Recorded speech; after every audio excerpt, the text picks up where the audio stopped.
Hello again. I'm still Porter Anderson from Publishing Perspectives. We've been going through so many fascinating experiences this afternoon and, in fact, all week here at Frankfurter Buchmesse. From our brand new Frankfurt studio, we hope you're enjoying it too. It's our first chance to actually originate programming and bring it to you whether you're just outside in the Agora watching on our big screen or at any part of the world watching online as we bring these things to you live. And this segment is going to be quite fascinating. This, of course, is part of the STARTS program, Science, Technology, and the Arts coming from the European Commission, and we're very grateful for the support that has made this possible. There's a partnership with Frankfurter Buchmesse, as a matter of fact, now with the STARTS program, and as you can see, it's starting already to produce some very wonderful effects, some information, and some great aesthetic thoughts that are helping us look at our world and who we are in it. You're going to hear now from three people I'm excited to bring to you. I've just been chatting with them, and it's fascinating hearing them talk about what they're about to show us. You will understand it as soon as you see it. Ania Catherine is with us, Dejha is with us, and we'll be speaking in a little while with Eleanor too, who's not with us in the studio, but is coming to us remote. Hi, Eleanor. I see you waving there. So we would like to start by, I'm going to tell you something that I think is probably close to part of what you're looking at. I flew into Abu Dhabi a few years ago. I was on an assignment. I was there to do a story, and I got into line where you do for passport control. And I saw something I'd never seen. Up on the screen above the passport control fellow who sits there and goes through your passport, right, was a screen showing me my face. And green flashes were happening on it. They would hit my eyebrow, they would hit my cheekbone, something hit my nose. It was fascinating, and I realized that this was a way to tell the international traveler, without any words, no translation needed, that my face was being observed, measured, tracked, and recorded. And that wherever I went from that point on in the United Arab Emirates, a place I love, I could be seen, I could be tracked, my facial recognition had been accomplished. This was my first experience of this. We're going to be talking about this kind of thing, about artificial intelligence and the connections it's bringing to us in so many ways of who we are, what it tells us who we are, and what we don't know about what they know about us.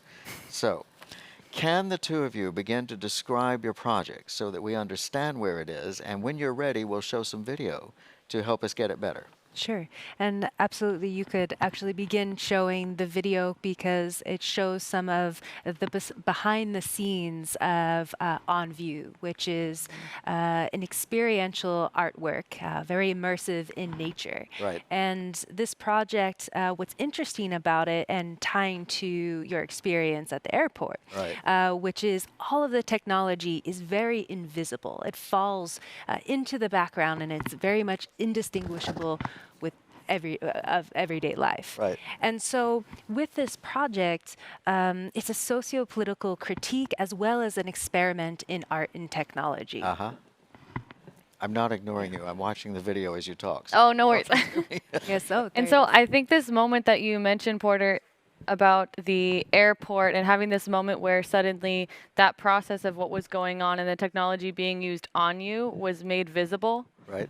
That's, I think, why the moment is shocking. It's not that they just installed that feature. It's that they just were now showing you what they were doing. And so that moment of making the invisible forces behind everything that's going on visible in that moment was shocking. So it's almost just being confronted with it for real versus letting it just quietly operate in the background. And if you don't know about it, then maybe it's not happening, but you know, subconsciously you know it is, but it's something to see it happening and be confronted with that, which is a little bit what On View does.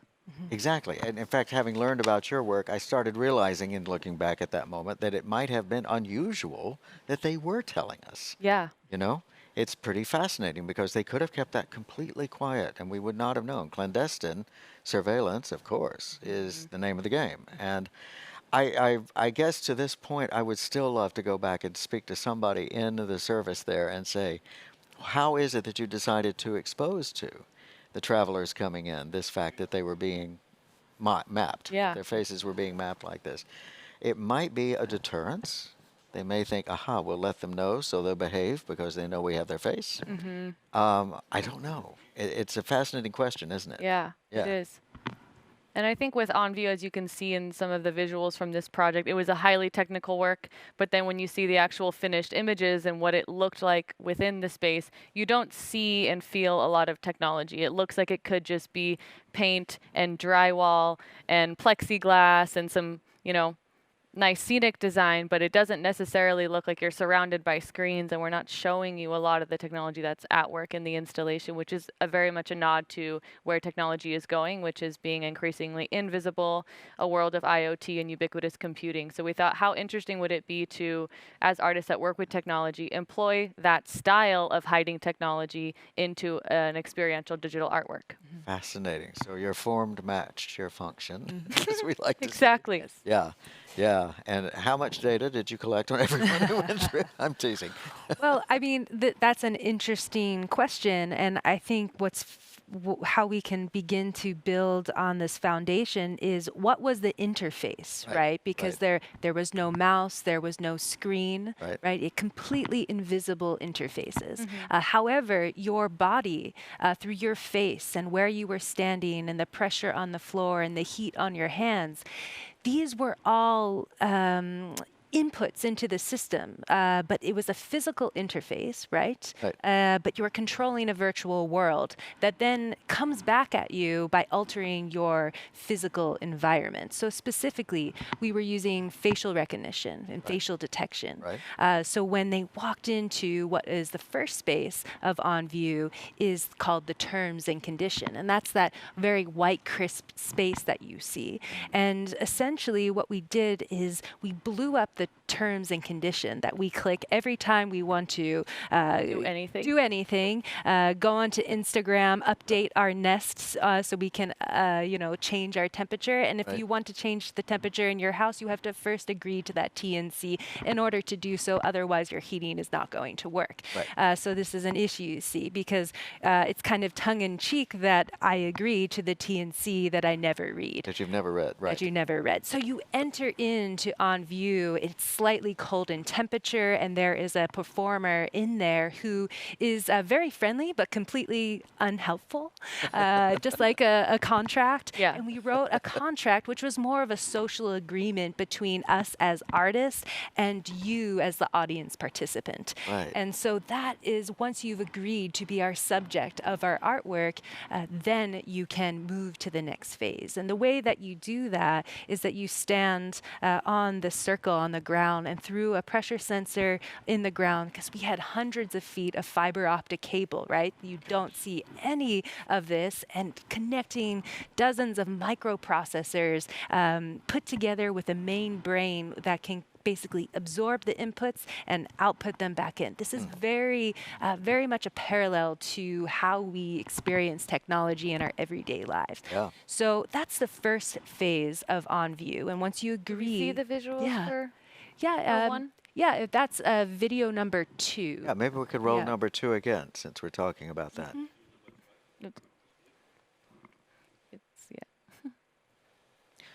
How long does it take to create an installation of this kind? I mean, when you're talking about so much, here's the yes, it's shot actually now. the video previous to that.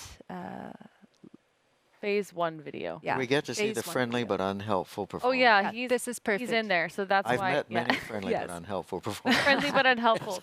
Well, while we're here, so this is the terms and condition. This here is we the go. first space. Then the second space is called the stages gallery, and the third space is called the golden gallery. There's the golden gallery. So we'll take you through all of them. Okay. There's about 80 by 20 foot footprints. You can see it's large in scale. This is 80 by opening 20. night Okay. at the SCAD Museum of Art. So Right. here, if you want to speak through this. Yeah, so as you can see here, as Dejha said, we wanted to take that tiny moment of clicking a checkbox saying, I agree, and actually help people feel the weight of that decision. And a lot of people stood outside of this room, looked inside, saw this light box ceiling, bright white walls, and they were like, I'm not going in there. So the space itself had this kind of intimidation, and you felt like that might be kind of creepy or kind of scary, but it was really just the scale of something that they do multiple times a day, that using art, using the cold temperature, the color, the lighting design, the performer's body movements that made you a little bit suspicious. We should actually have that suspicion more often. So I think the terms and condition was just this way to like basically make a big hyperbole of what we're doing all the time to make people feel the weight of what it means to sign an agreement. Exactly. And we sign them all the time and All think the nothing time. of it. Nothing of it. Now this is fascinating work. Let's hear a little bit from Eleanor about this too, Okay. because I know that Eleanor, you've worked so extensively on writing and studying the project, and helping to interpret it too. The people who are going to the museum and then reading about it in your work. Tell us what was. I suppose what I'm looking for is what was the first thing that struck you about it, as one of the people who probably signs agreements all the time, as the rest of us do. Where did this hit you first? Yes, first of all, I wanted to tell you, Porter, that you were on view at the airport. Exactly what happened in the project here. Yeah. Yeah, the thing that struck me first was I've heard Ania and Dejha talking about the project at CADAF in Miami in 2019. And the fact that they were talking about this invisible technology really struck me. I am a digital and crypto art curator, and I really understand when they talk about the fact that obviously here we are considering art and that we consider real life, which is different. But in the art space, when we talk about digital art and we hear the word digital, we really all expect, in terms of aesthetics, this huge installation, like immersive installations, video projections, and things like and such. And it was very interesting to hear from them, who have been working with technology for so long, that that is actually probably the oldest technological tools that we have available now. So only for the fact that in our real life, we are very used to, interact with a computer, a screen, a mouse, and all these technological objects in our life. This really shape even our vision and our expectations for what art should be. So if you look at On View, you really think that this is not a digital art project, because you don't see the digital, right, as in we expect to see. But then behind the walls and under the floor, there are all these tons of cables that were installed for for facial recognition and all this very high tech performances that they created with this project. So this struck me a most, because as an art curator, I really agree with them, and also I agree with another point that they always bring up, which is that the technology shouldn't be the point of focus of the art project and the Right. art, but it's just a part of it. And so in On View as well, you don't focus on how they made it, because it's not there for you to see. So you don't get distracted by, oh, how did they do this? How does it work? Oh, I don't understand machine learning or this or that. But you just experience the whole path, and then you are shocked in the end when the path and the goal of this whole installation is revealed to you. So I guess the fact that they are this Dejha and Ania are probably one of the most technological and digital artists that I've ever met, and yet it doesn't seem like, based on what we think it should look like. And yes, and I really like the fact that they use also people and audience, which are like part unavoidable part of all their art, as it is here with On View. And the fact that when you involve people, and your work wouldn't exist without people and the audience, there's always something unknown and unexpected. So really, like, I think that it's probably the best use of technology that I've seen in the art space. And you know what you're doing? You're talking about how they're fulfilling one of the oldest phrases we have in English about the walls having ears. Whenever someone says that, it means, but the walls don't want you to know they have ears. No one has ever said the walls have ears and you can tell it, can't you? No, no, no, no. I love the surreptitious element. I think that because, of course, it's the very heart of what you're saying. And can we talk about the selfie part a little bit too? Because that was the instigating, your entry point, right, into this. It was. And I think what's interesting about that, because Anya and I's core and native medium is experiential and immersive art. Right. And so at some point around 2018, brands came out of the woodwork and everyone wanted experiential art because it was great for a photo backdrop, right? Selfies. For selfies. And we were like, we're artists. Why are you having us? Oh, I see. You're hiring us to Perfect. make you a selfie backdrop. Okay. And so, I think that is where we started to enter in to kind of really unpack that for On View. Right. Are you going to see art, or are you going to see art on view, or are you going to see yourself on view? Right. And what better place to see yourself on view? The ultimate place is, the museum. And so for us, this was a site-specific commission where we said, well, what headspace are people going to be in when Right. they go to see work on view? And I think, once we started breaking that down, then we started talking about addictive interfaces. So you have Instagram, for instance, which is designed to be addictive. And so therefore, there's this cyclical kind of sort of consumption, the audience participant aspect, both in On View, but as a user in Instagram as well. And the thing there is that's where it brings in the data extraction, right? Where we all have these data bodies, right? And then that brings in the surveillance capitalist aspect, where we can, and Shoshana Zuboff has done some stunning work on this, where she basically talks about, what is it?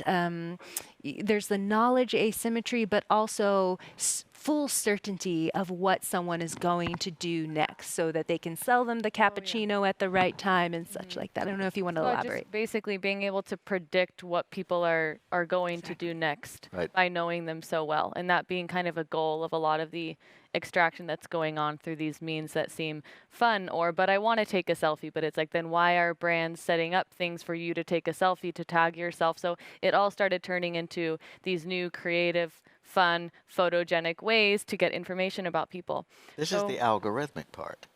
It's This is how they're pulling you towards something Correct. yeah, well, it's By- just gathering by so giving much. you a reflection of the data they just took from you. Yes. Yeah, exactly.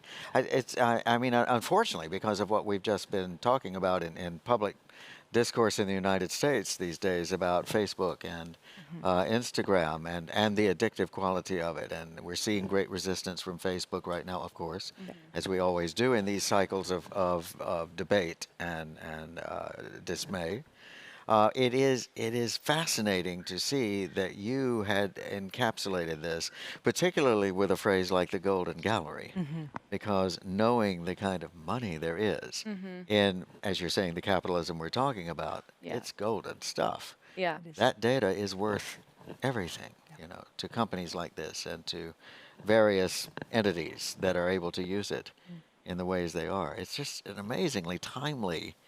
You say the installation is no longer at the museum. No, this piece, it was started at the end of 2018, but it opened in 2019 in Savannah, so almost 3 years ago. In At Savannah. the SCAD Museum of Art. I didn't realize it had been there. That's Yes. incredible. And it was interesting as well because I believe Shoshana Zuboff's book, The Age of Surveillance Capitalism, came out the exact same month that On View came out. And while we were making it, we were missing so much language to try to describe how all of this worked. And then she this handed book it to came you. out right with our piece. And we were like, wait, this is amazing. Now we have words. We have this phrase. It was so helpful. And then I think also the documentary, The Social Dilemma, also I think brought all the complexity of all of this into a very digestible, accessible way that I think now On View might make more sense immediately because this is less of an underground thing and everyone kind of knows a bit about what's going on more than back then. I think it's immediately understandable now, and I think you'll Yeah. probably get a lot more concerned response in a healthy way, Yeah.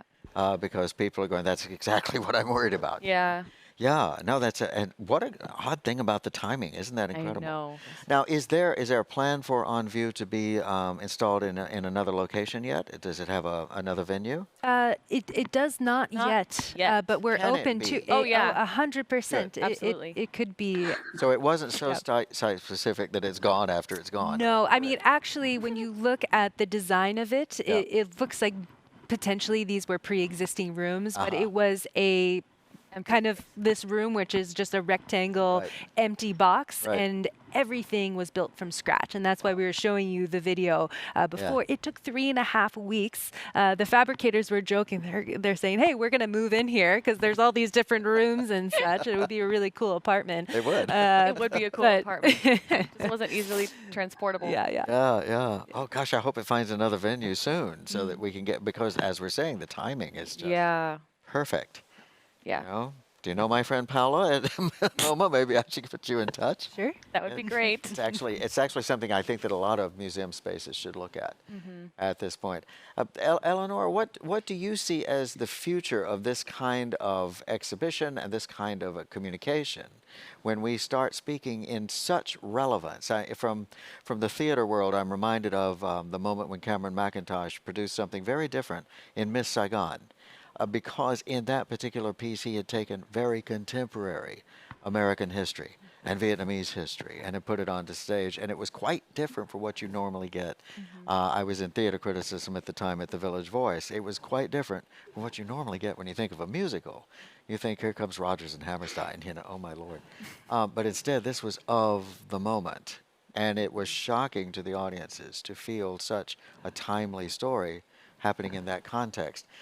What do you think, Eleanor, this means to us in terms of our ability to start producing what I might say is faster work or more timely work, in some way, things we need to know right now? Yeah. Because we need more of this, Is it possible? Do artists Yes, we do. understand this? Do the people you cover, do most of the artists you like to cover and watch, do they get that? Do they understand the urgency?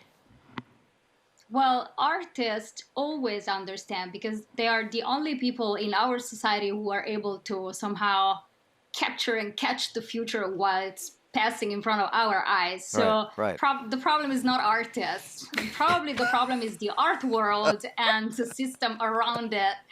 Creators are always ahead. So through them, we can always see what's going to happen.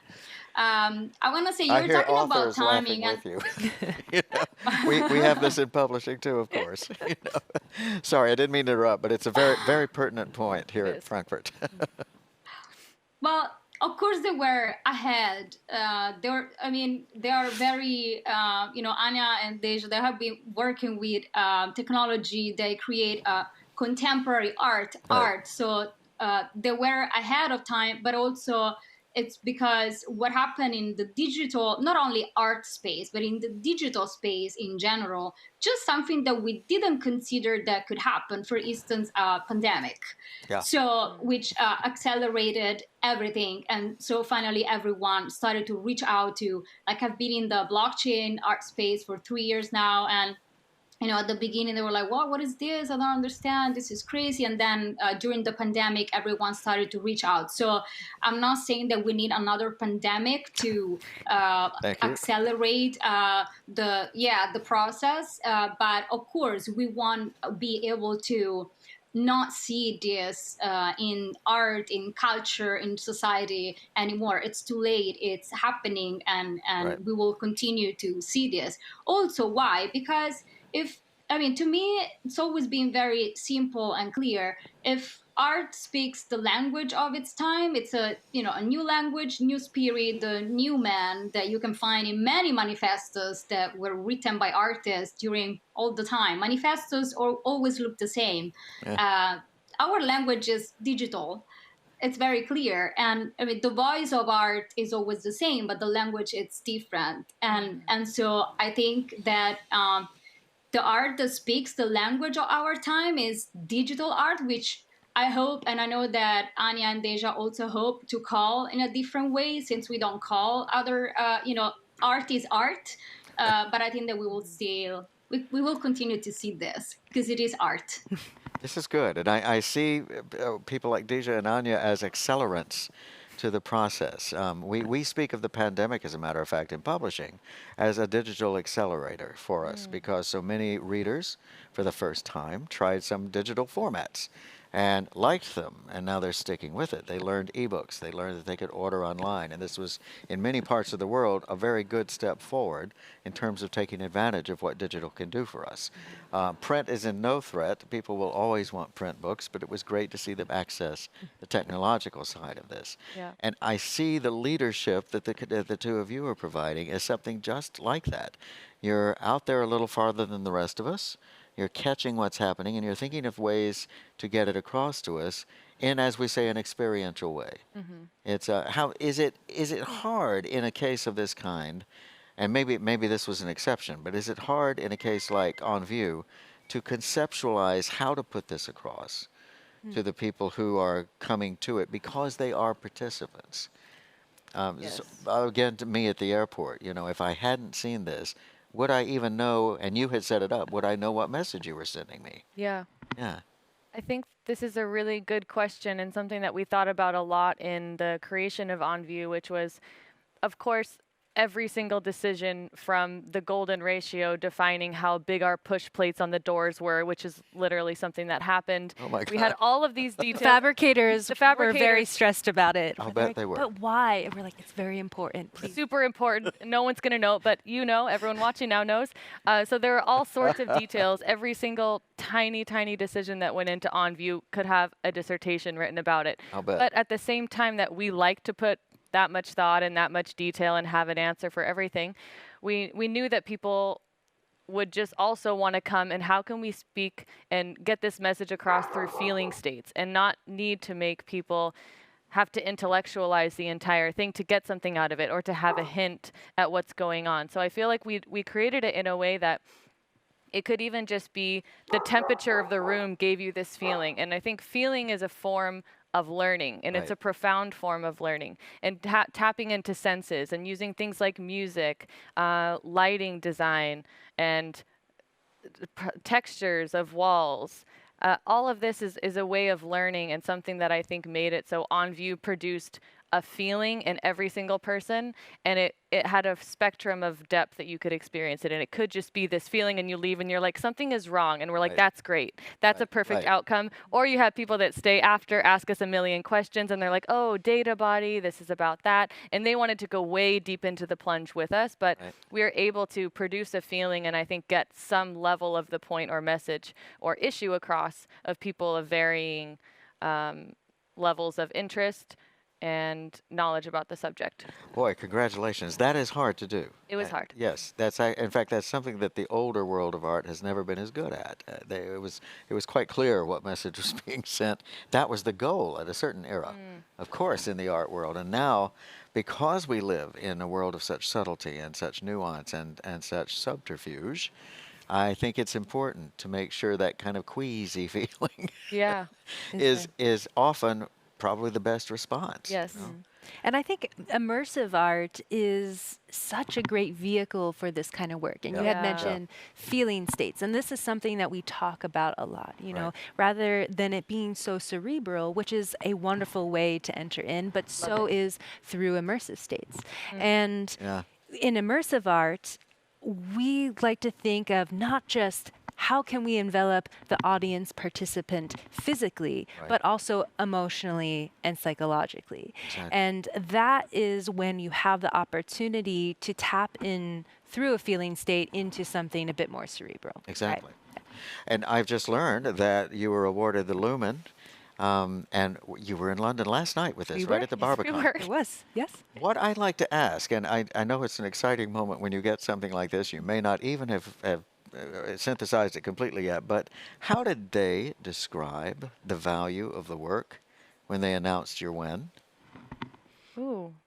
This was a good, It's a good one, isn't it? it's a good one. Uh-huh. I think there were, in terms of jury comments, Yep. The Okay. jury rationale, we say. the jury rationale. Yeah. I think, and there was one particular comment that we really loved to get, which was that it was a really strong conceptual piece. 'Cause Nice. I think also sometimes, I think as Eleanor kind of touched on, digital art becomes about the fact that it's digital versus Dejha and I really put a lot of thought and time and effort and research into creating conceptual artworks that happen to use technology. Yes, But I think in On View, technology is actually the subject of the work. So we talk about the technology because the technology is the subject, not just part of the vehicle. Right.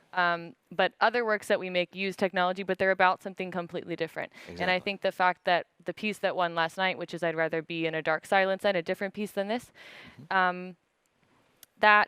that it was recognized for being a strong conceptual work, that it was bringing together performance and fashion and projection and all sorts of things into one seamless experience, but still with all the bells and whistles and AR filters and everything, that they commented on the concept. Right. It was a huge compliment for us that it wasn't about the tech used, it was about being a strong conceptual work that happened to use a lot of technology. You should feel very proud of that. I mean, it Yeah. means you actually were working in art instead of working in just the tech. Yeah. Yeah. We call those tech demos. It's Yeah. tech demos. Yes. Yes, we don't make tech demos. Yes. Oh, and I've seen a few of those. As a Yes. matter of fact. The odd thing is you never forget those, do you? It's kind of strange.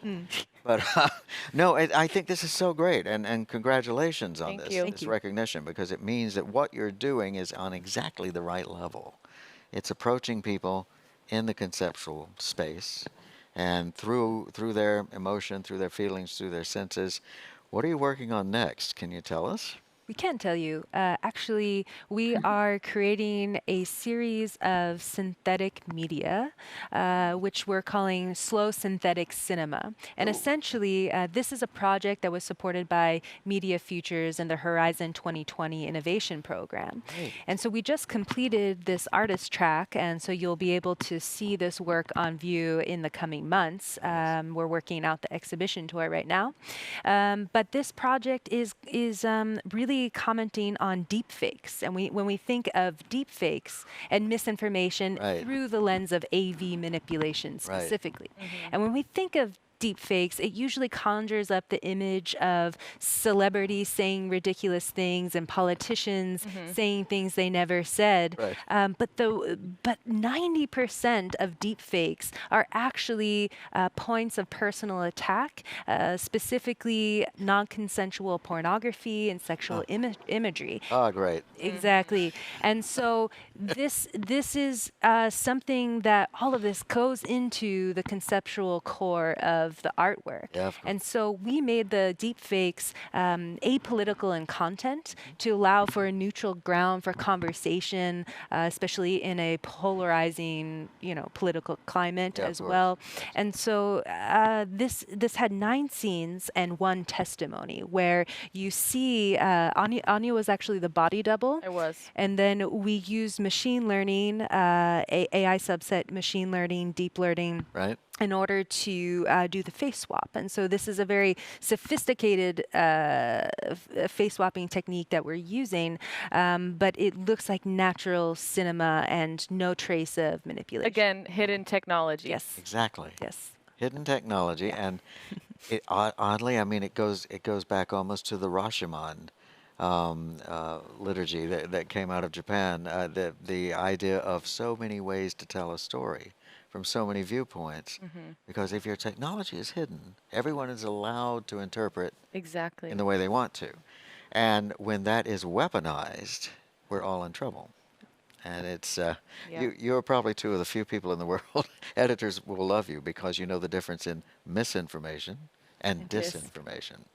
I've been a lot of us have been so frustrated in the news end during the pandemic coverage of people who say, "Oh, there's so much misinformation out there." No, that's disinformation. Disinformation. Yeah. Particularly when it comes to certain folks who live in southern Florida and Yep. have a lot of orange coloration to their faces. No but that's idea who okay. you're talking No, about. I don't know who I'm referring to. But this is new in a sense on such a scale as we're seeing it. Yeah. Yes. And we're only starting to catch up. We're only starting, as Eleanor is saying, to wake up to the kind of thing that we're seeing everywhere. When does this piece start? Sorry, did you say the title? Do we know what it's The title is called Soft Evidence. Soft Evidence. I love it. And when does it start coming to us? When do we start seeing either the video, or when do we actually see an exhibition where the thing is in physical space? I think in the coming months, we will be announcing the partners and institutions. Do you So know, stay you don't tuned. have to tell me. Do you know yet where it starts, where it premieres? We can't say quite yet. No, I know you can't. That's okay. But have you got that? Are you at that point? Very close. Good. Very close. Good. That's all it takes. You know, once you get that first installation, then it starts moving. Yeah. This is very exciting. It's super exciting. I love this. And now, is Eleanor in on all the secrets? Have you been talking with her about it? Actually, no, she's been very busy because, as you might have heard of NFTs, Yes, I Eleanor have. is the queen of crypto art world, and so no. she's been a very in-demand lady. Yes. Then I feel for you, Eleanor. NFTs, yes, you should. Oh my. Yeah, I don't know about the secret. I don't know about the secret. Okay, then we won't try to hit you up for any special data on this. This is fat. How did the two of you get together and start working like this? Because it seems that you're on one perfect mind meld in Well- this work. Well, It might be because we're also married. That helps. Yeah, it That does. helps. It does help.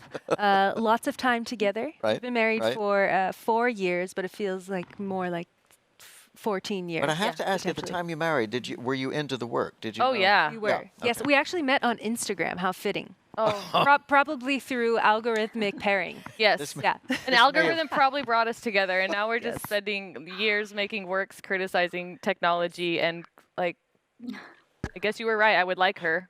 I was gonna. Fun. I was gonna say this is almost grotesquely poetic, isn't it? But we first met to work together, and then I think we started dating 3 weeks later. And And started flirting right away. yeah, Scream. yeah, and then we created our first work together in 2016. Right. And so our practice through the vehicle of immersive art is combining large-scale environments, Right. both nuanced as well, creative technology and performance art. So my background is in human-computer interaction and immersive art. Anya's And mine is in performance art, choreography, and I have a long dance background in history. So we also have this really technical side mixed with, I think, bringing in the body and the materiality of the self, and bringing those together is also, we have a lot of fun. I actually see this. I know Martha Clark very well from her work, and she started, of course, in dance, and then went into a conceptual form of theater that just opened her career completely. I know Yeah. exactly. It often comes through movement, doesn't it? Yes. Yeah. It's so interesting that that happens. Well, I think that we can say that you two guys are the last good moment on Instagram. You know? Our meeting in 2016. There you go. You see? Yeah. Yeah. Now we can just shut it all down, and Yeah. we got what we needed. No, congratulations, because this is really an interesting track you're on, and that you're creating very well for yourselves. This is Thank you. good. Thank you Obviously, for getting the attention you deserve too. Thank you. Oh, it's my pleasure. And Eleanor, thank you for being with us. It's so good to have had you. I think you're Thank at you a for having me. you're at a later point in your day than we are, I think. So thanks for that. And I think this has been a great conversation. Yeah. Thank you us for too. this. Thank Very you so revealing. much. Thank you. I cannot wait to see your work. So you'll have to let me in on the secret of where it's coming, will. when it's Oh yeah, coming. the second we have the green light. I want to know. Absolutely. This You're is in. great. So I think that we've had a wonderful conversation here, and thank you for joining us once again here in Frankfurt studio, coming to you from Frankfurter Buchmesse. We're just off the Agora, where folks are watching us outside in the sunshine, and we can now go out in the sunshine and enjoy it too. There is more content coming to you, and in fact all weekend, because even during the public days of Frankfurt Book Fair, we have plenty for you right here in the studio. So stay with us, if you will. Keep watching, and we'll bring you more fascinating content. And thank you so much for being with us. I'm Porter Anderson from Publishing Perspectives. Bye-bye.